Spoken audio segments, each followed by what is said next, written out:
چلیں گے حافظ آباد کی طرف، جہاں حزب اختلاف کے اتحادی جلسوں کے جواب میں حکومتی جماعت بھی میدان میں آ گئی ہے اور مقامی قیادت کی جانب سے جلسے کی تیاریاں شروع کر دی گئی ہیں۔ جلسہ ضلع انتظامیہ کی جانب سے حنیف اسٹیڈیم میں کیا جا رہا ہے۔ جلسے کی تیاریوں کے حوالے سے جائزہ بھی لیا گیا۔ ممبر قومی اسمبلی شوکت علی بھٹی کہتے ہیں کہ نومبر کو وزیر اعظم عمران خان حافظ آباد کا دورہ کریں گے، جس میں یونیورسٹی آف حافظ آباد کا سنگ بنیاد رکھنے کے ساتھ ساتھ ڈسٹرکٹ ہیڈ کوارٹر ہسپتال کی تعمیر کا اعلان بھی کریں گے۔ شوکت علی بھٹی کا کہنا ہے کہ وہ وزیر اعظم کی حافظ آباد آمد پر ان کا فقید المثال استقبال کریں گے۔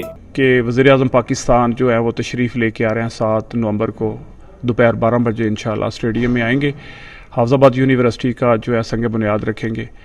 اور میں حافظ آباد کی غریب عوام کو اور پی ٹی اے کے جتنے ورکرز ہیں، جتنے ٹیگر فورس کے لوگ ہیں، جتنے بھی لوگ ہیں، ان سے گزارش کرتا ہوں کہ وزیر اعظم پاکستان کا بھرپور اچھے طریقے سے استقبال کیا جائے، تاکہ حافظ آباد کی اس میں بہت بہتری ہے۔ بہتری یہ ہے کہ وہ 400 بیڈ کا ہاسپٹل کی اناؤنسمنٹ کریں گے، اور جو یونیورسٹی پچھلی حکومت آج تک نہیں بنا سکی وہ الحمدللہ یونیورسٹی عمران خان بنائے گا۔